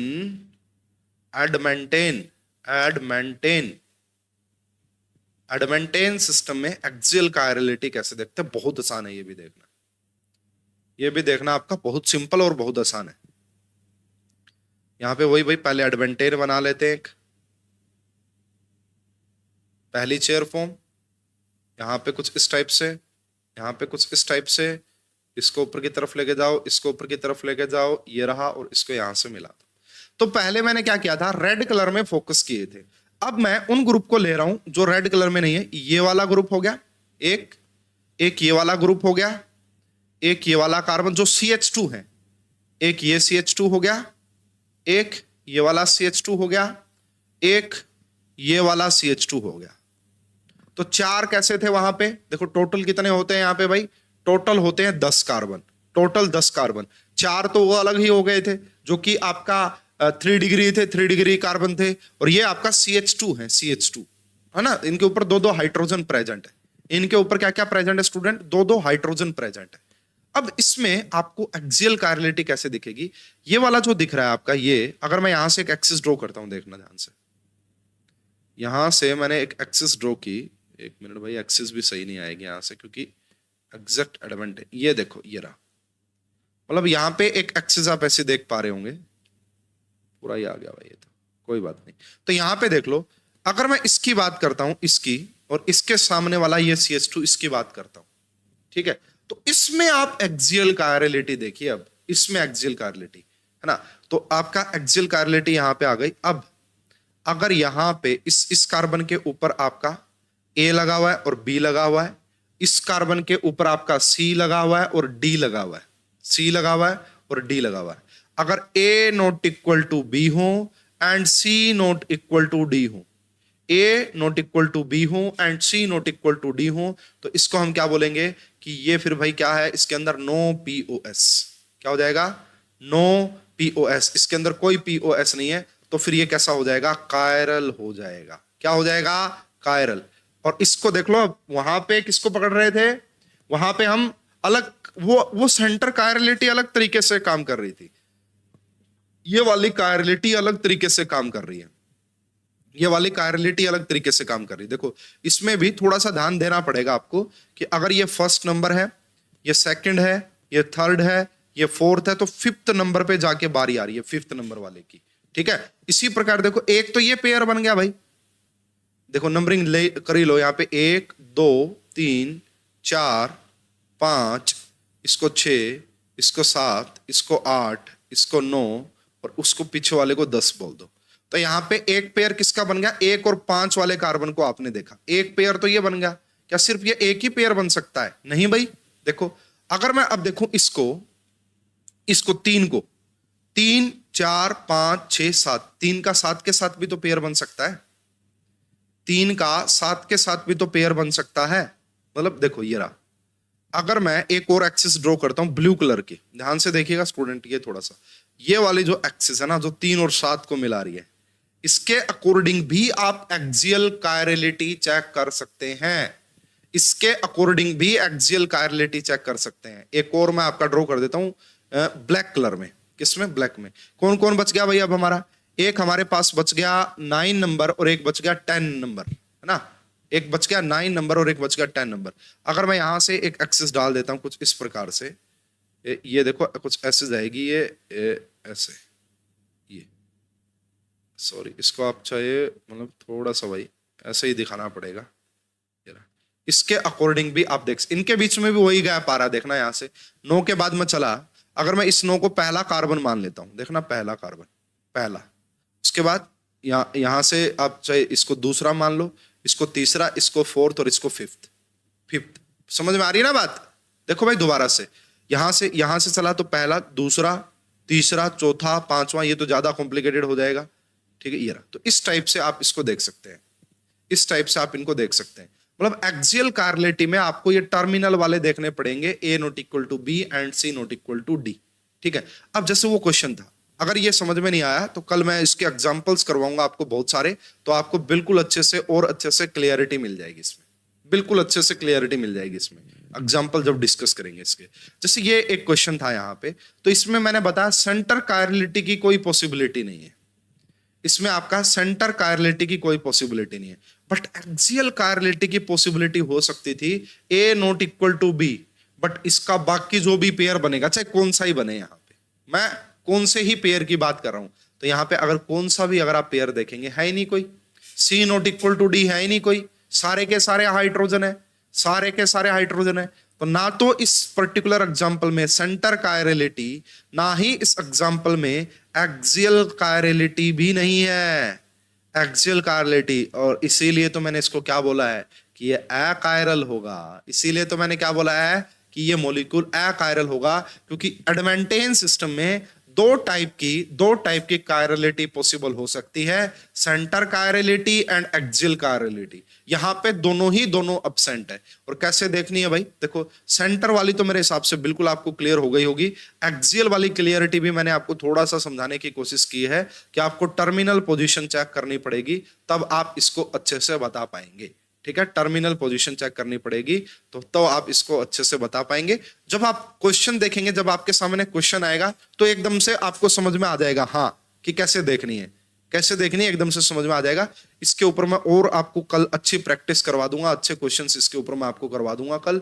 हालांकि भाई ये TIFR में एक बार जरूर पूछा है, फिर भी अगर आपको इसके बारे में नहीं पता था तो भी आपका क्वेश्चन सॉल्व हो रहा था। लेकिन एडवांटेज अच्छा है भाई, है ना, नेट में कभी न कभी पूछ लेगा 4 नंबर का और प्रॉब्लम हो जाएगी बहुत सारे स्टूडेंट को।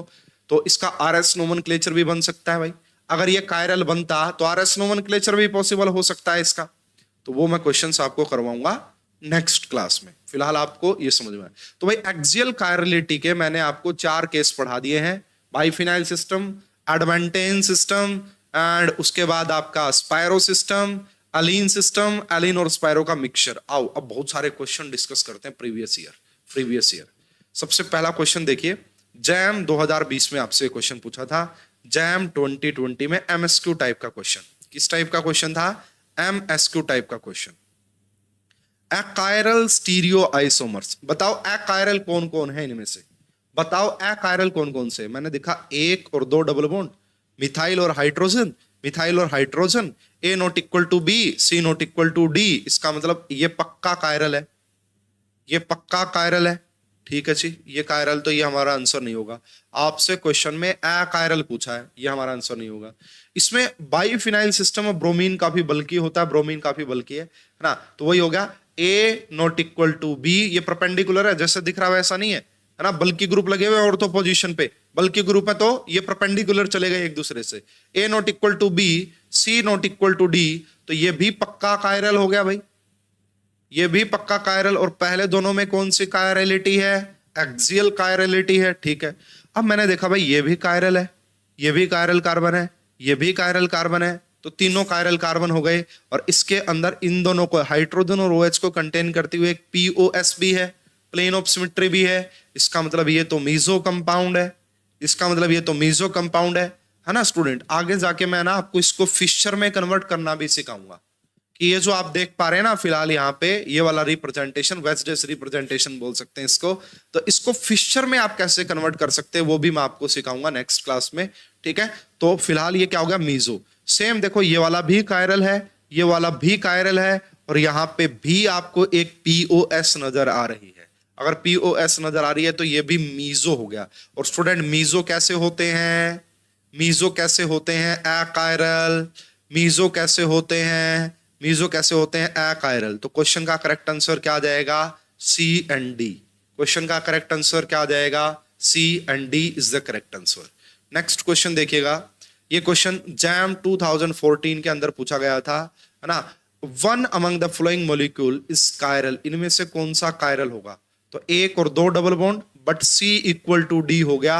इसका मतलब ये तो अकायरल हो गया, इसके अंदर तो POS प्रेजेंट होगी, है ना, अकायरल। ये हमारा आंसर नहीं हो सकता। यहाँ पे देखो 1 2 3, 3 double bond, odd number of double bond. अगर odd number of double bond हो गए, कोई पॉसिबिलिटी नहीं है कायरलिटी की, चाहे भले ही ए इक्वल टू बी हो, सी इक्वल टू मतलब ए नॉट इक्वल टू बी हो, सी नॉट इक्वल टू डी हो, बट अगर ओड हो गया, अरे मोलिकुलर प्लेन तो होगा ना। अगर मोलिकुलर प्लेन में हो गया तो पीओएस होगी, तो अकायरल होगा। इसीलिए मैंने बोला ऑप्टिकल एक्टिविटी चेक करना। देखो ये कायरल की बात कर रहा है, कायरल की, ये ज्योमेट्रिकल की बात नहीं कर रहा है। हाँ, अगर ये पूछता कि इनमें से कौन से के अंदर स्टीरियो आइसोमर होगा, तो फिर मैं बी भी बोलता, क्योंकि बी के अंदर ज्योमेट्रिकल आइसोमर की पॉसिबिलिटी, बट फिलहाल यहां पे नहीं है। A not equal to B, C not equal to D, तो पक्का कायरल हो गया भाई। ये तो कैसा हो गया? पक्का कायरल हो गया। ये बाइफिनाइल सिस्टम में सी इक्वल टू डी, और ये देखो मेंशन कर रहा है यहाँ पे, आप देखो, अगर आपने इन दोनों को नोटिस किया हो तो ये दिखा रखा है, ये अबव दी प्लेन, ये बिलो दी प्लेन। सेम ये देखो, ये ऐसे ऐसे दिखा रखा है ना, ये वाला डार्क करके, ये इसका मतलब अबव दी प्लेन। तो ये देखो खुद दिखा रहा है अब आपको, है ना, कई बार दिखाएगा कई बार नहीं बताएगा। तो इस क्वेश्चन का करेक्ट आंसर क्या जाना चाहिए था? C is the correct answer. इस क्वेश्चन का करेक्ट आंसर क्या जाना चाहिए था? C is the correct answer. Next question देखिएगा, गेट 2021 में सुपर्ब क्वेश्चन पूछा था, ये बहुत बढ़िया क्वेश्चन था। तो इसमें आपको 8 कंपाउंड गिवन है। अमंग द 8 कंपाउंड बताओ कि कौन कौन से, the number of compound stereo isomerism. अब स्टीरियो आइसोमेरिज्म वर्ड यूज किया स्टूडेंट, तो आपको ज्योमेट्रिकल प्लस ऑप्टिकल दोनों बताने हैं, ज्योमेट्रिकल प्लस ऑप्टिकल दोनों बताने हैं। तो मैंने देखा भाई ये तो कायरल कार्बन है, मैंने देखा ये तो कायरल कार्बन है, और मैंने देखा कोई पीओएस नहीं है, यहाँ पे कोई पीओएस नहीं है। इसका मतलब ये ऑप्टिकल एक्टिव होगा, ये कायरल कंपाउंड होगा। कैसा होगा ये कंपाउंड? कायरल होगा। ठीक है, तो पहला हमारा स्टीरियो आइसोमेरिज्म शो करेगा। दूसरी बात मैंने यहां पे क्या देखी, ये भी आपका कायरल हो गया, कायरल कार्बन है। ये देखो कार्बन के ऊपर एक हाइड्रोजन, एक OH और एक CH3 लगा हुआ है, और ये भी कायरल है, बट यहां पे POS नहीं है स्टूडेंट। वैसे तो ये कंपाउंड प्लेनर है अगर ये ट्रिपल बॉन्ड लगा हुआ है, बट यहां पे PH लगा हुआ है और यहां पे CH3 लगा हुआ है।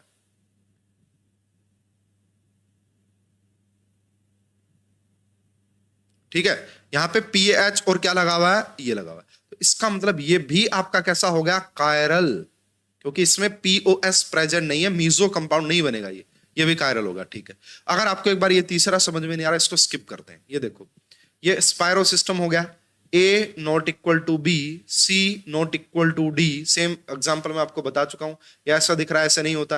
मतलब ये पक्का कायरल हो गया भाई, ये पक्का कायरल हो गया। ठीक है, उसके बाद अगर आपको ये नहीं समझ में आ रहा, सिर्फ इसको देख लो, सिर्फ इसको देख लो, ये कायरल कार्बन मिल गया मेरे को, ये मेरे को कायरल कार्बन मिल गया। अगर आप चेक भी करना चाहते कौन सी कायरलिटी कर सकते हैं, इसमें सेंटर कायरलिटी है, इसमें भी सेंटर कायरलिटी से देख सकते हैं, इसमें एक्सियल कायरलिटी है, ये कायरल कार्बन है, तो ये भी आपका क्या होगा? Centre chirality. ठीक है, उसके बाद देखिएगा स्टूडेंट, इस मॉलिक्यूल के अंदर मुझे इस मॉलिक्यूल में COS की तो कोई पॉसिबिलिटी है ही नहीं, POS कहीं से भी नजर नहीं आ रही है। एक मिनट रुको, क्या आपको POS नजर आ रही है? देखो इसके पास लोन पेयर है और इसके पास लोन पेयर है। तो यहां पे देखो भाई, मान लो अगर आप इसको इस तरीके से कट करते हैं तो POS है नहीं, इसमें मॉलिक्यूलर प्लेन भी नहीं जाएगा, इसमें मॉलिक्यूलर, इस पूरे मॉलिक्यूल को अगर आप कट करेंगे, ठीक है, बट यहां तो इमेज दिखाई नहीं देगी ना, ये तो यहां तो इमेज दिखाई नहीं देगी, तो इसमें आपका कोई पॉसिबिलिटी नहीं है POS की। अगर इसमें POS नहीं है तो ये भी बेसिकली, 1 मिनट रुकना पड़ेगा भाई, 1 2 3 4 हो गए, 1 मिनट रुकना पड़ेगा। ठीक है, हाँ, तो मुझे जहां तक लग रहा है इसमें कोई POS की पॉसिबिलिटी नहीं है। चलो एक बार इसको वेरीफाई कर लेते हैं। नेक्स्ट देखिए, 1 और 2 क्या हो गए? 2 डबल बॉन्ड, हाइड्रोजन और bromine A not equal to B, but methyl methyl, ये पक्का अकायरल हो गया, ये आपका पक्का अकायरल हो गया।